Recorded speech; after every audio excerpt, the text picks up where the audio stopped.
Hi ಎಲ್ರಿಗೂ ನಮಸ್ಕಾರ. Welcome back to Varada stories. ನೀವು ನಮ್ಮ ಚಾನೆಲ್ನ ಫಸ್ಟ್ ಟೈಮ್ ನೋಡ್ತಾ ಇದ್ರೆ ಪ್ಲೀಸ್ ಸಬ್ಸ್ಕ್ರೈಬ್ ಮಾಡ್ಕೊಂಡು ನೋಡಿ.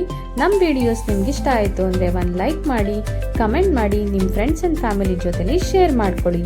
ಸೂಪರ್ ಥ್ಯಾಂಕ್ಸ್ ಆಪ್ಷನ್ಸ್ ಮುಖಾಂತರ ನಮ್ಮ ಚಾನೆಲ್ನ ಸಪೋರ್ಟ್ ಮಾಡಿ. ನಾವಿವತ್ತು ನಮ್ಮ ಮನೆ ದೇವರಾಗಿರುವಂತಹ ಡಿಪಾಳ್ಯ ಚೌಡೇಶ್ವರಿ ದೇವಸ್ಥಾನಕ್ಕೆ ಬಂದಿದ್ದೀವಿ.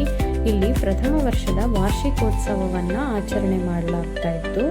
ಯಾರೆಲ್ಲ ಈ ಕಾರ್ಯಕ್ರಮವನ್ನು ಮಿಸ್ ಮಾಡ್ಕೊಂಡ್ರಿ ಅವ್ರಿಗೆ ಈ ವಿಡಿಯೋನ ಶೇರ್ ಮಾಡಿ, ಎಲ್ಲೂ ಸ್ಕಿಪ್ ಮಾಡದೆ ಕೊನೆವರೆಗೂ ನೋಡಿ. ಮೊದಲಿಗೆ ದೇವರಿಗೆ ಅಭಿಷೇಕವನ್ನು ಮಾಡ್ತಾ ಇದ್ರು. ಚೌಡೇಶ್ವರಿ ದೇವಸ್ಥಾನ ಆಗಿರುತ್ತೆ. ಇನ್ನೂ ನೀವು ವಿಸಿಟ್ ಮಾಡಿಲ್ಲ ಅಂದರೆ ಅಡ್ರೆಸ್ ಡೀಟೇಲ್ಸ್ನ ಡಿಸ್ಕ್ರಿಪ್ಷನಲ್ಲಿ ಹಾಕಿರ್ತೀನಿ. ಒಂದ್ಸತಿ ವಿಸಿಟ್ ಮಾಡಿ. ತುಂಬಾ ಚೆನ್ನಾಗಿದೆ ದೇವಸ್ಥಾನ. ಹೋದ ವರ್ಷ ಅಷ್ಟೇ 2025ನೇ ಇಸ್ವಿನಲ್ಲಿ ಉದ್ಘಾಟನೆ ಸಮಾರಂಭವನ್ನು ನಡೆಸಿದ್ರು. ಅಂದರೆ ದೇವಸ್ಥಾನವನ್ನು ಮತ್ತೆ ಹೊಸದಾಗಿ ಕಟ್ಟಿ ತುಂಬಾ ಚೆನ್ನಾಗಿ ಉದ್ಘಾಟನೆ ಆಗಿತ್ತು ಹೋದ ವರ್ಷ. ಈ ವರ್ಷ ಅದರದೇ ಆದಂತಹ ಮೊದಲನೇ ವರ್ಷದ ವಾರ್ಷಿಕೋತ್ಸವವನ್ನು ಆಚರಣೆ ಮಾಡಲಾಯಿತು. ನಾವು ಕೂಡ ಈ ಒಂದು ಕಾರ್ಯಕ್ರಮದಲ್ಲಿ ಭಾಗವಹಿಸಿದ್ದು ನಮಗಂತೂ ತುಂಬಾ ಖುಷಿ ಆಯಿತು ಅಂತಲೇ ಹೇಳ್ತೀನಿ. ಇನ್ನು ನಾವು ಹೋದಾಗ ಅಭಿಷೇಕ ಎಲ್ಲ ಮುಗಿದಿತ್ತು ದೇವರಿಗೆ. ಅದಾದ ನಂತರವಾಗಿ ಇನ್ನು ಸಾಕಷ್ಟು ಕಾರ್ಯಕ್ರಮಗಳನ್ನು ಹಮ್ಮಿಕೊಂಡಿದ್ರು. ನೋಡ್ತಾ ಇರ್ಬೋದು ದೇವರಿಗೆ ಯಾವ ರೀತಿಯಾಗಿ ಅಭಿಷೇಕವನ್ನು ಮಾಡ್ತಾ ಇದ್ದಾರೆ ಅಂತ ಹೇಳಿಬಿಟ್ಟು. ನೀವು ಯಾವಾಗಾದರೂ ನೋಡಿದ್ದೀರಾ?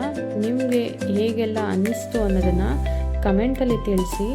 ನೋಡಿ, ನಮ್ಮ ತಾಯಿ ಚೌಡೇಶ್ವರಿಯ ಅಭಿಷೇಕವನ್ನು ಒಂದ್ಸತಿ ನೋಡಿ ಆ ದೇವರ ಕೃಪೆಗೆ ನೀವು ಸಹ ಪಾತ್ರರಾಗಿ ಅಂತ ಈ ಮೂಲಕ ಕೇಳ್ಕೊಳ್ತೀನಿ. ಇನ್ನು ವಿಶೇಷತೆ ಏನು ಗೊತ್ತಾ? ಈ ದೇವಸ್ಥಾನದಲ್ಲಿ ಎಲ್ಲ ಹೋಮ ಪೂಜೆಗಳಿಗೆ ಕೂರೋದಕ್ಕೆ ಅವಕಾಶ ಇತ್ತು. ನನಗಂತೂ ತುಂಬಾ ಇಷ್ಟ ಆಯಿತು ನಿಜ ಹೇಳಬೇಕು ಅಂತ. ಅಂದರೆ ನಾವು ಮನಸ್ಸಲ್ಲಿ ಅಂದ್ಕೊಂಡಿದ್ದು ದೇವರಿಗೆ ನಿಜವಾಗ್ಲೂ ಕೇಳಿಸಿ ನಮಗೆ ಯಾವ ರೀತಿ ವರ ಕೊಡ್ತಾರೆ ಅನ್ನೋದಕ್ಕೆ ಈ ಕಾರ್ಯಕ್ರಮಕ್ಕೆ ನಾವು ಭಾಗವಹಿಸಿದ್ದೇ ಒಂದು ಉದಾಹರಣೆ ಅಂತ ಹೇಳಿದ್ರೆ ತಪ್ಪಾಗಲ್ಲ. ನಮಗೂ ಸಹ ಈ ಒಂದು ಕಾರ್ಯಕ್ರಮದಲ್ಲಿ ಕೂತ್ಕೊಂಡು ಭಾಗವಹಿಸೋದಕ್ಕೆ ಅವಕಾಶ ಸಿಕ್ತು. ತುಂಬಾ ಮನಸ್ಸಿಗೆ ಖುಷಿ ಆಯಿತು. ನೋಡ್ಬೋದು, ಇವಾಗ ದೇವರಿಗೆ ಮಹಾಮಂಗಳಾರತಿ ಆಗ್ತಾ ಇದೆ. ಅಭಿಷೇಕದ ನಂತರ ಮಹಾಮಂಗಳಾರತಿ ಮಾಡಿ ಆಮೇಲೆ ಅಲಂಕಾರಕ್ಕೆ ಸಜ್ಜು ಮಾಡ್ತಾರೆ.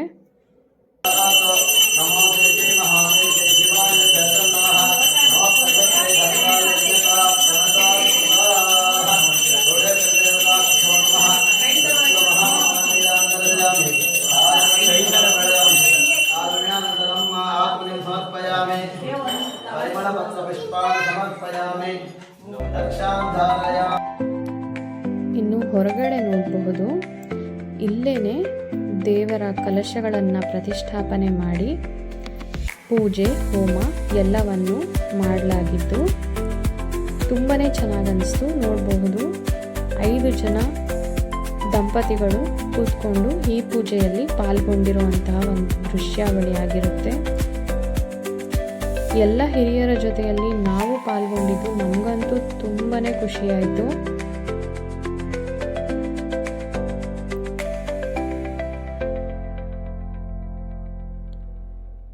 ಪ್ರತಿಯೊಂದು ಪೂಜೆಗಳು ಅಷ್ಟೇ ತುಂಬಾ ಚೆನ್ನಾಗಿ ನೆರವೇರಿತು. ನಾವು ಇದೇ ಮೊದಲನೇ ಬಾರಿಗೆ ಈ ರೀತಿಯಾದಂತಹ ಒಂದು ಪೂಜಾ ಕಾರ್ಯಕ್ರಮದಲ್ಲಿ ಪಾಲ್ಗೊಂಡಿದ್ದು. ತುಂಬಾ ಚೆನ್ನಾಗಿ ನಡೆಸ್ಕೊಟ್ರು.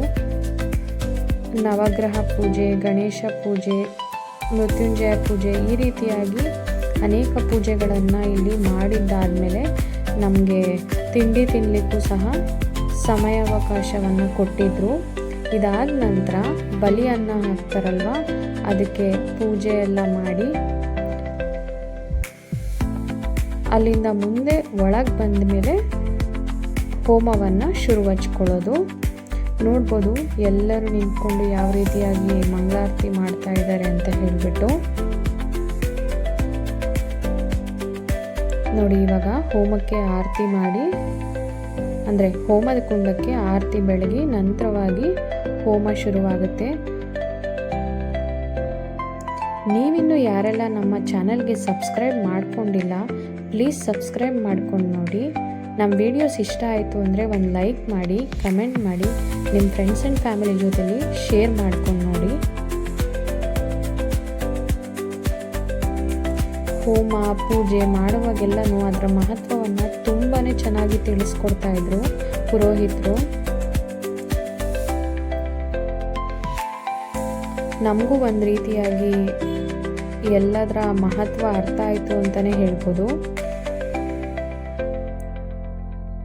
ನೋಡಿ, ಗುರು ಹಿರಿಯರ ಜೊತೆಯಲ್ಲಿ ಕೂತ್ಕೊಂಡು ಈ ರೀತಿಯಾಗಿ ಪೂಜೆ ಮಾಡೋದೆಲ್ಲನೂ ಒಂದು ರೀತಿ ಸೌಭಾಗ್ಯ ಅಂತ ಹೇಳಿದ್ರೆ ತಪ್ಪಾಗಲಾರ್ದು ಅಲ್ವಾ. ಅದು ನಮಗೆ ಸಿಕ್ಕಿದೆ ಅನ್ನೋದಕ್ಕೆ ನನಗಂತೂ ತುಂಬಾ ಖುಷಿ ಇದೆ. ಯಾವಾಗಲೇ ಆಗಲಿ ನಮ್ಮ ಉದ್ದೇಶಗಳು ಸರಿ ಇದ್ದಾಗ ದೇವರ ಆಶೀರ್ವಾದ ನಮ್ಮ ಜೊತೆಗೆ ಇರುತ್ತೆ ಅನ್ನೋದಕ್ಕೆ ನಮಗಿದು ಒಂದು ನಿದರ್ಶನ ಸಿಕ್ತು ಅಂತಲೇ ಹೇಳ್ಬೋದು. ಇನ್ನು ನೋಡಿ, ಹೋಮ ಆದ ನಂತರವಾಗಿ ದೇವರ ಮಹಾಮಂಗಳಾರತಿ ಕೂಡ ನಡೀತಾ ಇದೆ. ಇನ್ನು ಮಹಾಮಂಗಳಾರತಿ ಎಲ್ಲ ಆದಮೇಲೆ ಈ ರೀತಿಯಾಗಿ ಕಳಶಗಳನ್ನೆಲ್ಲ ಹಿಡ್ಕೊಂಡು ದೇವಸ್ಥಾನದ ಸುತ್ತ ಪ್ರದಕ್ಷಿಣೆ ಹಾಕುವಂಥದ್ದನ್ನು ಸಹ ಮಾಡಿಸಿದ್ರು. ನಿಜ ಹೇಳಬೇಕಂದ್ರೆ ಇಲ್ಲಿ ತುಂಬಾ ಬಿಸಿಲಿತ್ತು. ಇಷ್ಟು ಸ್ಲೋ ಆಗಿ ನಡೆಯೋದಕ್ಕಂತೂ ಸಾಧ್ಯ ಆಗ್ತಾ ಇರಲಿಲ್ಲ. ನೋಡಿ, ತಾಯಿ ಚೌಡೇಶ್ವರಿಗೆ ಕರಗದ ಅಲಂಕಾರವನ್ನು ಮಾಡಿದ್ರು. ಎಷ್ಟು ಚೆನ್ನಾಗಿ ಮಾಡಿದ್ದಾರೆ ಅಂತ ಹೇಳಿಬಿಟ್ಟು.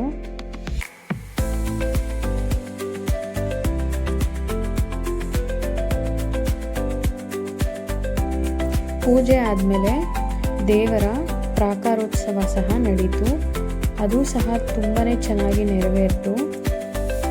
ಯಾರೆಲ್ಲ ಮಿಸ್ ಮಾಡ್ಕೊಂಡ್ರಿ ಅಲ್ವಾ, ಖಂಡಿತವಾಗ್ಲೂ ಅವ್ರಿಗೆ ಈ ವಿಡಿಯೋನ ಶೇರ್ ಮಾಡಿ. ಈ ಒಂದು ವಿಡಿಯೋ ನೋಡೋದ್ರಿಂದ ಅವತ್ತಿನ ದಿನ ನಡೆದಂತಹ ಕಾರ್ಯಕ್ರಮಗಳೆಲ್ಲನೂ ಒಂದೇ ಕಡೆ ಕೂತ್ಕೊಂಡೇ ನೋಡ್ಬೋದು, ಅಷ್ಟು ಚೆನ್ನಾಗಿದೆ.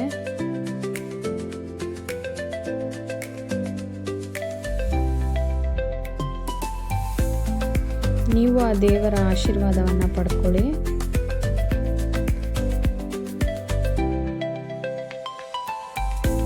ಇನ್ನು ನಾವು ನಾಗರ ಪೂಜೆ ಸಹ ಮಾಡಿದ್ವಿ. ಸಾಮಾನ್ಯವಾಗಿ ನಾವು ದೇವಸ್ಥಾನಕ್ಕೆ ಹೋದಾಗ ಮೊದಲು ನಾಗರ ಪೂಜೆನ ಮಾಡ್ತೀವಲ್ವ, ಅದೇ ರೀತಿ ನಾವು ನಾಗರಿಗೆ ಪೂಜೆ ಸಲ್ಲಿಸಿ ಆಶೀರ್ವಾದವನ್ನು ಪಡ್ಕೊಂಡಿದ್ದಂತಹ ಒಂದು ದೃಶ್ಯ ಆಗಿರುತ್ತೆ.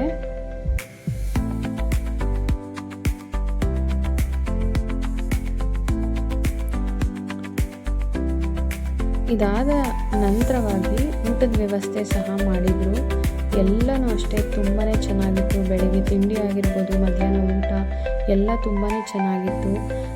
ಎಲ್ಲ ವ್ಯವಸ್ಥೆ ಮಾಡಿದಂತಹ ಮಂಡಳಿಯವ್ರಿಗೂ ನಾವು ಈ ಮುಖಾಂತರ ಥ್ಯಾಂಕ್ಸ್ ಹೇಳೋದಕ್ಕೆ ಇಷ್ಟಪಡ್ತೀವಿ. ನಿಮಗೆ ಈ ವಿಡಿಯೋ ಇಷ್ಟ ಆಗಿದೆ ಅಂತ ಭಾವಿಸ್ತೀನಿ.